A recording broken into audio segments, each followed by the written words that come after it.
Are you blind? Or just stupid? Chloe looked down with a sneer. Look at what you did to my mother's floor. The tomato soup splattered across the white tiles. Mrs. Harrington sat in the bed, covered in gold jewelry, looking annoyed. The service here has gone to the dogs. We pay thousands a night, and they send us this. Sarah's hands were shaking. She was 50 years old, wearing worn-out scrubs, with dark circles under her eyes. I am so sorry, ma'am. I have been on my feet for 30 hours. Let me get a mop. No. Chloe stepped forward, blocking her path. You are not going anywhere to hide. My boots have splatter on them. Clean it. Now. Sarah paused, confused. I will get a cloth, miss. Use your sleeve. It is dirty anyway. Sarah looked at the boots, then at the door. The head nurse stormed in. Sarah, this is the third complaint this week. Sarah's voice broke. She knocked it out of my hand. Please. I haven't slept. I don't care about your sleep schedule. Pack your things. You are off this rotation. And don't expect pay for today. Sarah stood frozen. The room spun. Chloe laughed softly. Finally. Maybe now we can get a real nurse.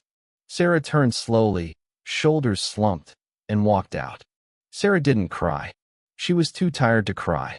When you have been awake for 3 days straight, sadness feels more like a heavy stone in your stomach than tears in your eyes. She sat on a plastic bus stop bench in the rain. She held a folded piece of paper. A foreclosure notice. Most people at the hospital thought Sarah was just bad with money. They saw her worn-out shoes. They saw her skip lunch every single day. They whispered that she must have a gambling problem. But they were wrong. Sarah wasn't broke because she was foolish. She was broke because she had given everything away. 2 months ago, she made a choice that cost her everything she owned. She sat on a mattress on the floor of her empty apartment. She opened the fridge. Half a carton of milk and 1 apple. She whispered to the photo of her late husband. I tried, John. I tried to be strong today. But they are so cruel. Just 1 more shift. If I can just beg them for 1 more shift, I can buy groceries. She wasn't doing this for recognition. She believed that when you help someone, your left hand shouldn't know what your right hand is doing. But silence is a heavy burden to carry when the world is screaming at you. She looked in the mirror and forced a smile. Lord, give me patience. Just give me enough patience to survive, Mrs. Harrington. She was doing all of this for her family, but she had no idea that her sacrifice was about to be mocked by the one person who could help her. If you believe kindness should be rewarded, press the like button now. Sarah walked back into the hospital. The lights were harsh. The head nurse rolled her eyes. I thought I told you to go home. Please. I need this shift. I will stay away from the VIP suite. I will clean the bathrooms. Just don't mark me down as absent. Fine. But stay invisible. Mrs. Harrington is being discharged today, and if she sees you, we are both fired. Sarah nodded frantically. She grabbed a mop bucket. Inside the VIP suite, Mrs. Harrington checked her wrist. Where is it? Where is what, Mother? My emerald bracelet. It was right here on the nightstand. Chloe narrowed her eyes. There was only one person in here cleaning while you were sleeping. Chloe stormed into the hallway. She pointed a manicured finger at Sarah's back. You, thief. Sarah spun around, dropping the mop. The loud clatter echoed through the hallway. Excuse me? Don't play innocent with me. You are the only one desperate enough to steal from a dying woman. Where is my mother's bracelet? A crowd began to form. I didn't take anything. I haven't been in the room since this morning. Mrs. Harrington walked out, looking weak but angry. Search her. Sarah backed against the wall, her face pale. You can't do this. I have rights. Chloe laughed. Rights? People like you don't have rights. You have debts. We know you live in that rat-infested studio downtown. My mother's bracelet is worth more than your entire life. No one in the crowd stepped in to help. Just empty your pockets. Sarah, let's end this scene. Sarah's hands trembled violently. She pulled out a bus pass. A crumpled tissue. A few coins. Check her bag. She probably hid it in her locker. Sarah shouted.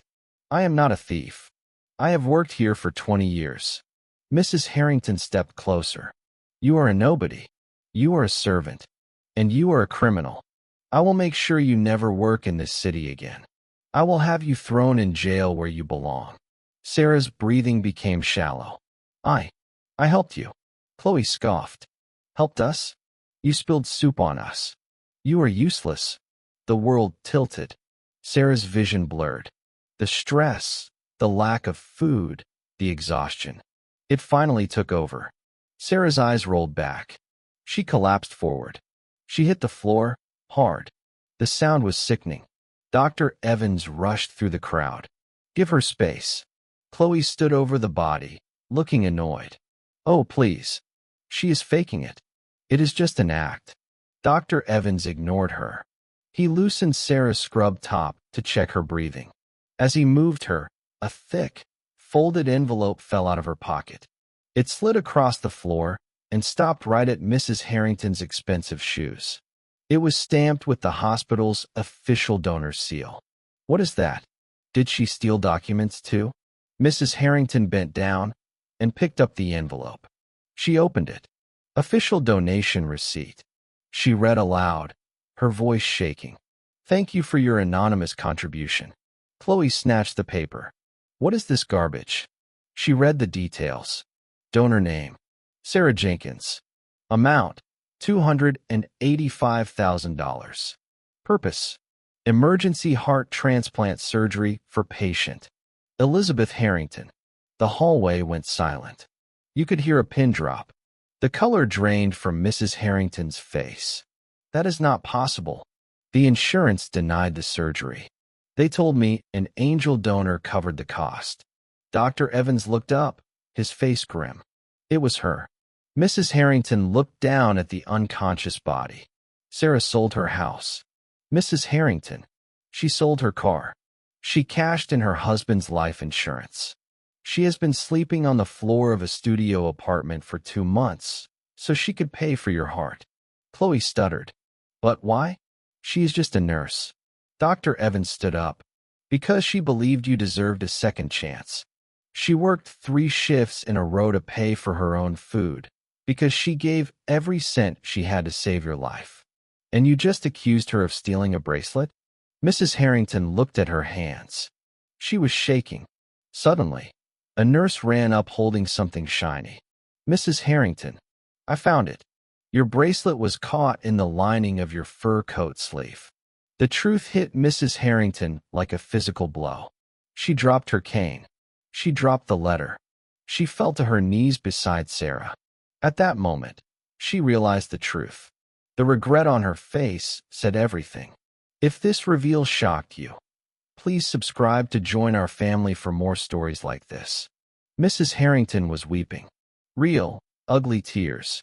She took her expensive coat and bundled it under Sarah's head as a pillow. Sarah, please wake up. Oh God, what have I done? Chloe rolled her eyes. Mother, get up. You are embarrassing yourself. The floor is dirty. Mrs. Harrington turned to Chloe. Her face was fierce. Get out. What? Get out. You stood there and mocked her. You made her clean your boots while she was starving to save my life. You are not my daughter today. Get out of this hospital before I have security drag you out. Chloe recoiled, shocked. She turned and ran down the hall.